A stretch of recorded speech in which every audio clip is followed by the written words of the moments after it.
Halo pecinta catur, selamat datang kembali. Hari ini kita akan membahas salah satu partai paling mendebarkan, sebuah pertarungan epik antara legenda Samuel Rzepski dan maestro taktis Rafael Paganian di Skopje tahun 1976. Rzepski pegang putih dan Paganian pegang hitam. Tanpa berlama-lama, mari kita mulai saja permainannya. Pertandingan dimulai dengan pion E4, pion E6, pion D4, dan dibalas pion D5, mengajak pertukaran pion. Tantangan diabaikan, putih kuda D2, dan direspon dengan kuda F6, kembali menekan pion pusat. Tapi dijawab saja dengan pion E5, balik mengancam kuda lari ke D7, dan ini adalah pembukaan Prancis, advance variation, di mana putih dengan cepat menguasai petak tengah.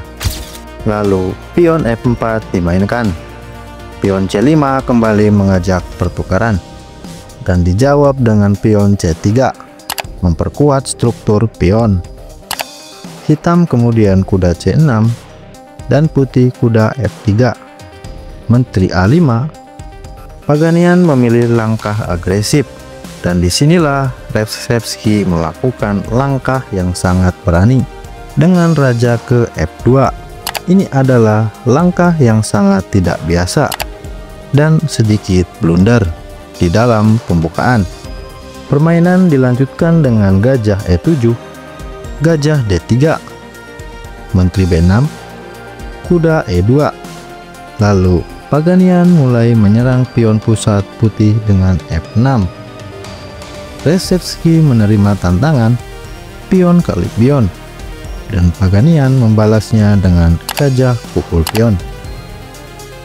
Di sini Rzepski kembali dengan langkah kurang akuratnya dengan raja ke G3. Ini membiarkan rajanya semakin terekspos. Paganian segera memanfaatkannya. Setelah pion kali pion, dipukul balik dengan pion. Lalu Paganian rokade pendek. Rzepski kemudian memainkan benteng E1, dan ini adalah kesalahan fatal. Raja putih benar-benar tanpa perlindungan. Langkah seperti benteng F1 atau pion H3 masih akan memberinya peluang untuk bertahan. Kemudian hitam pion E5 membuka jalur untuk gajahnya, sekaligus menyerang pion F4 dan pion D4. Dijawab dengan pion pukul pion. Setelah itu Paganian melakukan boom, kuda pukul pion, mengorbankan kudanya untuk membuka jalur gajah. Pengorbanan diterima, pion kali kuda. Lalu Paganian kembali melakukan langkah brilian, boom, gajah H4 skak. Pengorbanan kedua, dan kembali pengorbanan diterima.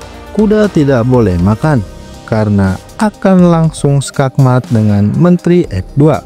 Maka setelah raja pukul gajah, Paganian kembali melancarkan serangan dengan boom, benteng pukul kuda.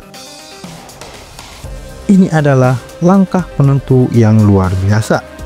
Coba perhatikan posisi ini. Misal pion kali benteng, maka menteri bisa ke F2 skak. Raja G5, pion H6 skak. Raja H5, menteri pukul pion skak. Raja ke G6, lalu skakmat indah, kuda pukul pion skakmat. Kita kembali ke permainan. Di posisi ini Rzepski mencoba bertahan dengan benteng F1, tetapi Paganian dengan brutal kembali melakukan serangan dengan menteri B4 skak. Ditutup dengan gajah. Kemudian Paganian melakukan manuver zigzag yang elegan dengan menteri E7 skak dan ditutup kembali oleh gajah. Setelah itu menteri E6, ancaman skakmat di G4 dan H3. Resepski terpaksa mengorbankan gajahnya ke F5 untuk menutup ancaman. Paganian memilih pukul gajah dengan benteng, lalu kuda F4, menteri makan pion. Resepski menteri G4, benteng F7, sekaligus mengancam menteri dengan gajah, menteri H5, lalu kuda E7, mengincar petak F5 dan G6, dijawab dengan pion H5, lalu kuda E7, mengincar petak F5 dan G6, dan kuda G6 skak. Kuda putih tidak boleh makan kuda hitam karena akan langsung skakmat, maka raja lari ke G3, gajah D7, dan benteng E1 mengancam menteri. Menteri mundur ke D6, dan karena sudah tidak ada harapan, Resepski membuat langkah aneh dengan gajah H6. Tetapi Paganian tidak pukul gajah. Dia memilih menumpuk bentengnya ke F8, menambah tekanan pada kuda. Dan di posisi ini, putih akhirnya menyerah. Misal permainan dilanjutkan, langkah terbaik menteri pukul pion. Menteri pukul balik, kuda makan menteri, benteng kali benteng, dimakan kembali dengan benteng, lalu benteng pukul balik. Dan jelas di posisi ini hitam sangat diunggulkan karena mempunyai 3 perwira, sedangkan putih hanya punya 2 perwira. Ini adalah salah satu partai paling mengesankan, menunjukkan kejeniusan taktis Rafael Paganian. Bagaimana menurut kalian tentang pertandingan ini? Silahkan komentar di bawah. Dan jangan lupa like, subscribe, dan aktifkan loncengnya.